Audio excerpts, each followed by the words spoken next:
guys, right now the engine is running and the vehicle is misfiring. If you can hear the sounds of the engine, guys, you can really feel the misfire, guys. But as you can see, guys, the idle is still steady, somewhere in 700 to 800, 754, jumping out to 888.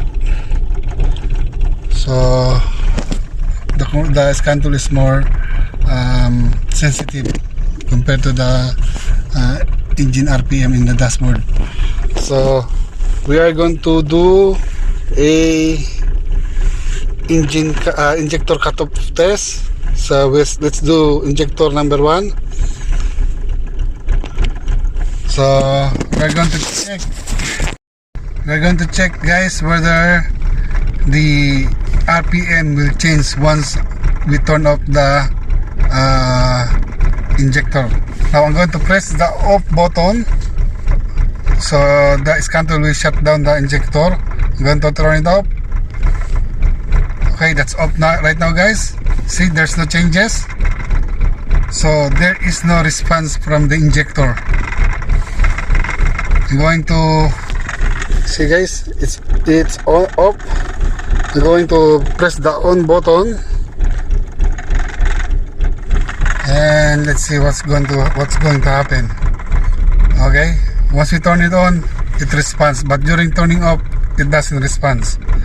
So it means there is something wrong with the injector number 1.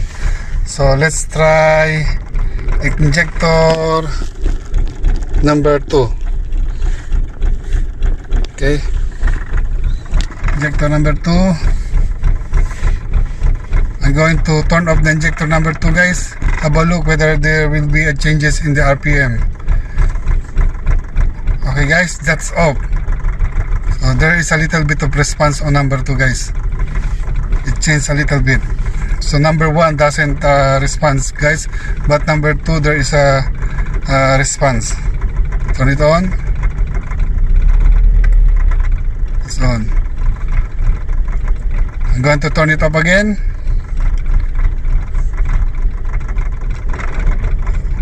Oh, there is a little bit response on injector number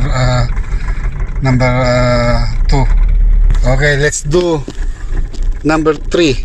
So 1 doesn't have any response. So we done number 2. Let's do number 3. Okay, I'm going to press this one. Let's see whether the needle will move. Okay, I'm going to turn it up, guys.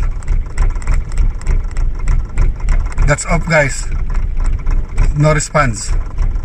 So it means injector number 3 is not working properly. I'm going to turn it on. It's responding during turning on the injector, but once I turn it off, it's not responding. Okay, right now I'm going to turn it off. No response, guys. See, guys, it's off. It's off. Yeah, it's off. Command state, so off. So almost no change. I'm going to turn it on. So when I turn it, the needle moves. So let's turn it off again. Let's see whether it's going to respond. It downs a little bit, but there's no so much changes, guys. So injector number 3 is also playing up, guys. So let's go to injector number 4. So 1 and 3 is playing up, guys. So there's something wrong with the injector 1 and 3. So this is injector number 4. I'm going to turn it off. Let's see whether the needle will play up. Okay, that's off. There's a little bit of response. I'm going to turn it. That's off, guys. See, off. I'm going to turn it on. It moves a little bit. I'm going to turn it off again.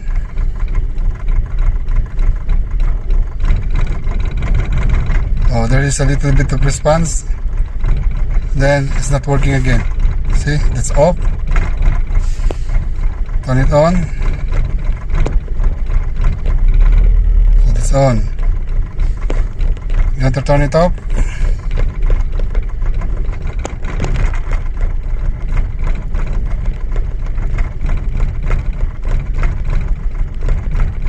Almost didn't change, guys. So our fuel injector is playing up, guys. So I think there is plug in our fuel injector. So I don't want to pull out the fuel injector, guys, because I'm not sure whether I can get the gasket, guys. So what I'm going to do, guys, is I'm going to put some kind of injector cleaner in the fuel tank, and let's see whether the fuel injector cleaner will do the job, guys. So right now there's no much response on the injector 1, 3 and 4. Okay, guys, let's test it. So I'm going to set the mode of this tester to mode 3. Then once I push this pulse, it's supposed to operate the injector. Then there's supposed to be a drop on the pressure drop on the fuel system. Let's do it now.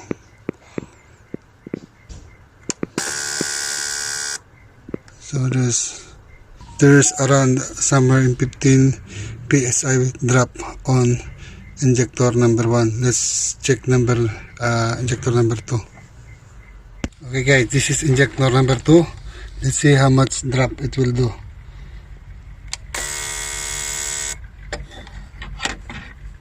So the same 5, 10, almost 15, almost 15. Okay, guys, let's do the number 3. Okay, so guys, let's see how much it will drop on injector number 3. So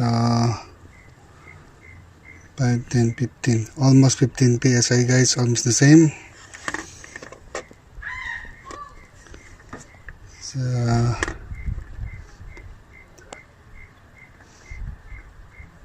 almost 15 psi. Okay, let's check number 4.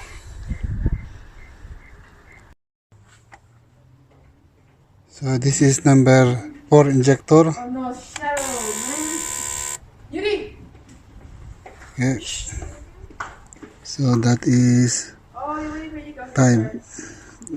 Okay. 5, 10, 15.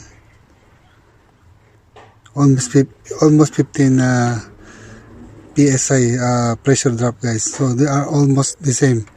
So the tools cannot really detect the difference, guys, which injector is playing up. Okay, guys, I decided to pull out the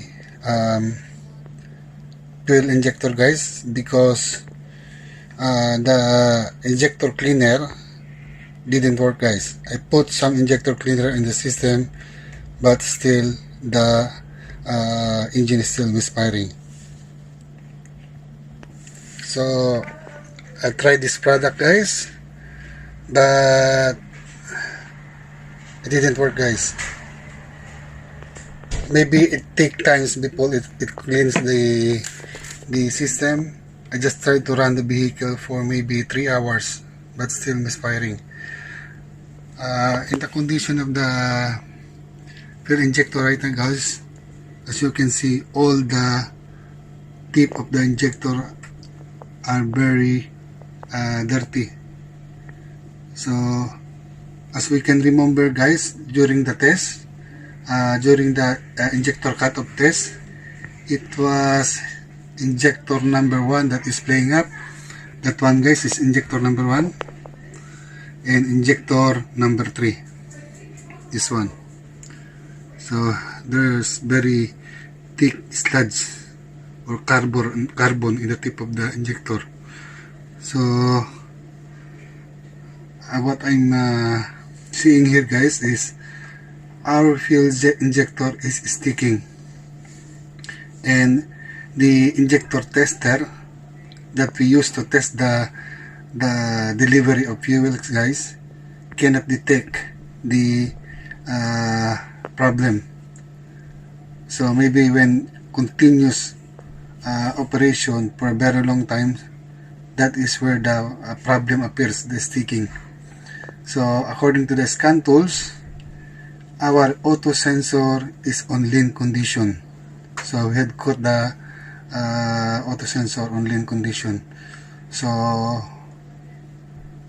there is a clog inside the fuel injector, especially in 1 and 3. Number 2 and number 4 are also dirty. I bet all of them is clogged, but the worst injector that is really clogging is 1. That is number 1, and injector number 3. That is the one that really not responding on the injector cutoff test. I will try to clean this, guys, and I hope the oil seal will not leak, because I don't want to spend more money on this vehicle, guys. So I hope we can fix the injector through cleaning, guys. So my next procedure is to clean the injector using the carburetor and throttle body cleaner. That's what I'm going to use to clean this fuel injector, guys. This is the setup of our cleaning procedure of our fuel injector, guys. So what I did, guys, is I used this injector pulse simulator, guys. So this tools is used for operating the injector with different pulses. So it uses the battery power, and the output of this tools have 4 mode. So as you can see, there are 1, 2, 3 mode. So we have different features, guys. So mode 1 is short pulse, then mode 2 is medium, then third is long, and the fourth is continuous. So what I'm using right now is the mode 1, and in these procedures, guys, I don't need to do special tools, guys, to adapt the brake cleaner parts and brake cleaner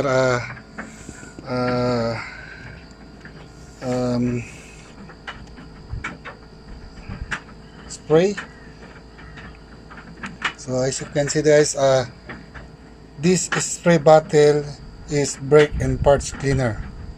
So it's not just used for cleaning the brakes, but also for parts. So it's multi-purpose. So as you can see, guys, the tip of this brake cleaner is big one, guys. It got a nozzle, and this nozzle fits on the pitting of the fuel injector. So there's no need to do some kind of adapter, so I can mount the brake cleaner to the fuel injector. So next procedures, guys, is I'm going to show you what is the pattern of the spray of the injector once I operate the machine. Okay, we're going to clean it, guys.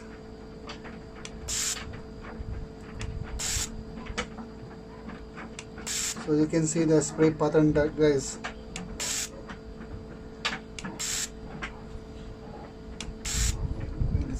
side.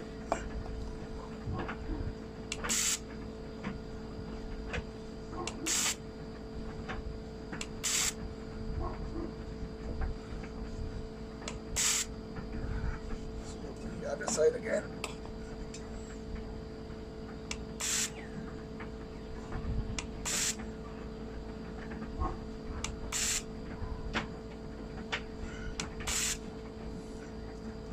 Side.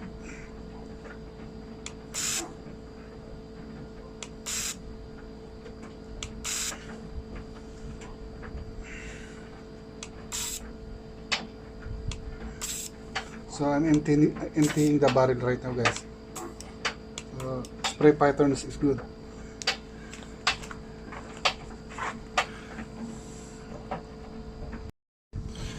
If you can remember, guys, during the injector cutoff test, injector number 3 and number 1 is the one not responding during the time that we turn off the injector. And this is our injector number 3. As you can see, there is a dirt. See? This impurity inside the common rail. So that plugged the inlet of the fuel injector. Luckily, the fuel injector had some kind of strainer in the inlet. So what I did on the inlet is I spray it with brake cleaner, so the impurities will bounce out from the filter. So I didn't spend time to pull out the spray because I don't want to damage the spray.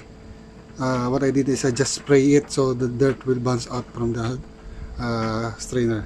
So I'm going to clean this common rail, guys. I'm sure there is lot of impurities inside. So that's the one causing the clogging of the inlet portion of the fuel injector.